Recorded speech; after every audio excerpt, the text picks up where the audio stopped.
मैं इसको रिज़ाइन करूँगा और ये सीट वैसे भी अल्लाह ताला ने इमरान खान साहब को वसीला बनाया था, तो ये उन्हीं की सीट थी, तो मैंने वैसे भी रिज़ाइन करना था और अपनी रेस शो करने के लिए भी वो करना था रिज़ाइन। मैं कल इलेक्शन हो, 6 महीने बाद हो या अगले घंटे हो, मैं उसके लिए अहल हूँ और जिस दिन तक मेरा रेजिग्नेशन नहीं जाता उस दिन तक मैं सेनेटर हूँ। तो मेरे पर्क्स एंड प्रिविलेज भी वहाँ रहते हैं जो मेरे लिए इतने रेलेवेंट नहीं है, और जो सीट मेरे मुकाबले में जीते थे पीपल्स पार्टी के, उनकी सीट भी आज के दिन वो सेनेटर नहीं है, मैं हूँ। बाकी आपका कुछ सवाल है तो बताइए। ये बताएं कि ये जो आज जुडिशल ग्रेस कह लें, जुडिशल एनआरओ कह लें, जो आपको मिला है, क्या जो बाकी लोग 62 वाले पे डिस्क्वालीफाई हुए हैं उन्हें नहीं मिलना चाहिए? और दूसरा इसके साथ कल जो बड़ी तैनाती हुई है, बड़ी तैनाती के बाद जो इमरान खान साहब ने डबल यूटर्न दिया है कि पहले तो कह रहे थे कि ये मेरिट पे तैनाती नहीं कर सकते, तो अख्तियार नहीं होना चाहिए, ये डिस्क्वालीफाई हैं, कि अहल नहीं रखते, तो उसके बाद खान साहब ने जो इस तैनाती के ऊपर जो एक मौके दिया और फिर सभी साइन होते उस पर क्या कहते हैं? सबसे पहले तो ये कि मैं आपको बहुत ही तगड़ा रिपोर्टर मानूंगा अगर ये जुडिशल एनआरओ की बात आप चीफ जस्टिस के सामने जाके कहें तो मज़ा भी आए। वी लॉ की तो कोई अहमियत नहीं ना, आप ये बात चीफ जस्टिस के सामने जाके कहें तो फिर वही आपको जवाब देंगे इसका। चलें, नहीं वो तो आप लोग डबल मीनिंग ना करें ना, फिर आप कहें कि एनआरओ दिया है। दूसरी चीज़ ये कि देखिए मेरे केस में मैं सुप्रीम कोर्ट के ऑर्डर को मनोमन मानता हूँ, उसकी इज्जत करता हूँ, लेकिन पैरेलल जो पिछली मिसालें हैं उसमें एनआरओ नहीं, उसमें तो रीइंस्टेट भी किया गया है, जिसमें सीएम सिंध हैं आज के, सादिया अब्बासी का केस है, मरून रहमान मलिक साहब का केस है, लेकिन अल्लाह ताला ने फतह दी, मैं उस पर कोई डिबेट नहीं करूँगा, मैं मुतमईन हूँ। मैंने जैसे ही कहा कि मेरे लिए 3 लफ्ज़ बड़े इंपॉर्टेंट हैं, मेरे आपके लिए, हम सब इज़्ज़त के लिए सुबह निकलते हैं, शाम को घर जाते हैं।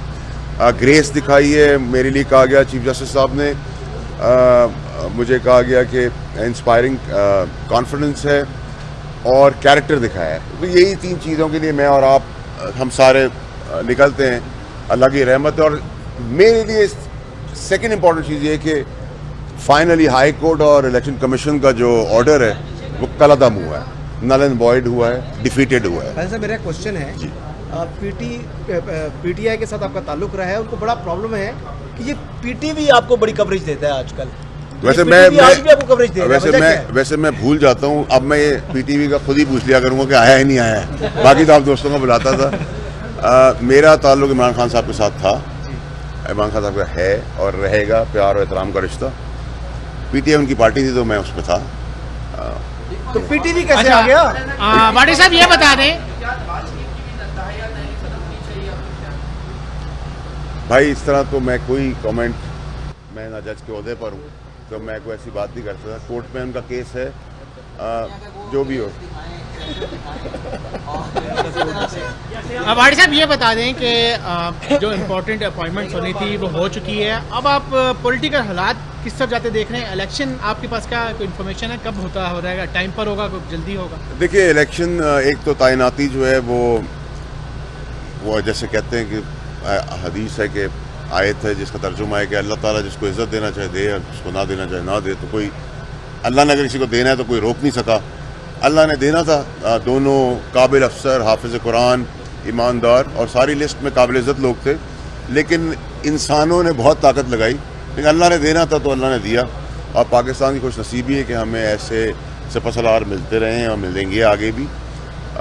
दूसरी बात यह कि जहाँ तक आप इलेक्शन मांगना, अर्ली इलेक्शन मांगना हमारा आईनी हक, इमरान खान साहब का आईनी हक है।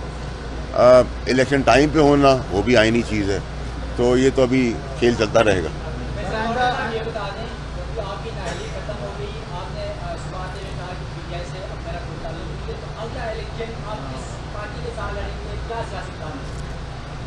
देखिए जी, मैं आपको थोड़ा सा आगे बोलना भूल गया कि मेरा हमेशा से ही ताल्लुक़ इमरान खान साहब के साथ था और वो एहतराम प्यार का रिश्ता है। अभी तो मुझे ना मैं किसी पार्टी में जा रहा हूँ, और अगर मे भी मेरी सियासत यहीं तक थी और मे भी मेरी सियासत आगे बढ़े, अभी तो फिर कबल इस वक्त होगा मेरे लिए ये बड़ी क्लैरिटी मेरे अंदर कि मैं किसी पार्टी में नहीं जा रहा। अगर करनी भी होगी तो शायद ऐसे ही कर लेंगे। इस्टेब्लिशमेंट के ऊपर बहुत से इल्ज़ामात लगाते हैं इमरान खान साहब और उनके साथी, नाम ले रहे हैं, और आप समझते हैं कि क्या ये दानिशमंदी है या इमरान खान को मिसगाइड कर रहा है और उनकी सियासत को बंद गली में लेके जा रहा है? बंद गली में ले जा नहीं रहे, बंद गली में ले आए हैं। अब अल्लाह ताला से दुआ है कि अल्लाह ताला उनको जैसे हमेशा निकालता रहे। मेरी ख्वाहिश ये है कि उनको बंद गली से निकाल दे। बंद गली में लाए नहीं, बंद गली में अब आ गए हैं।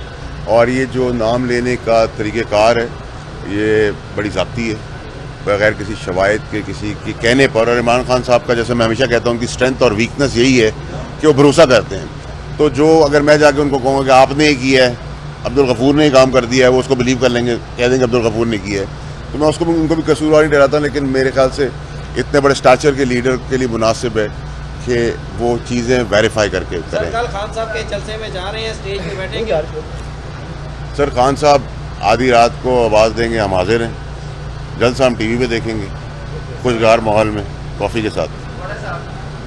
आप जब और शोहरत पाई थी, आप एक फिल्म में ग्रुप लिखे थे, जी तो आपको क्या लगता है कि कभी भी आपको जब मौका मिला तो आप क्या ग्रुप लेके प्रोग्राम में जाना चाहेंगे? ये तो डिपेंड करता है। आप मुझसे कोई ऐसा सवाल कर लें तो आप भी मेरे बूट निकाल सकते हैं, मैं भी आपको निकाल सकता हूँ। हम तो ऑलवेज एंड एवर रेडी हैं।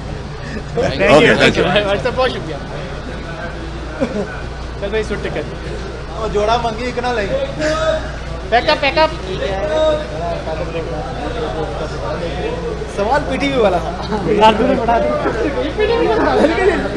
वीडियो निकाला यार, मालूम है यार। जाने से पहले आपसे गुजारिश है कि अगर आप हमारे चैनल पर नए हैं तो प्लीज़ हमारे चैनल को सब्सक्राइब करें, लाइक करें और शेयर करें, ताकि हमारी हौसला अफजाई होती रहे। और अपने कमेंट से ज़रूर आगाह करें ताकि हम अपनी नई आने वाली वीडियोस को बेहतर से बेहतर बना सकें। Thank you.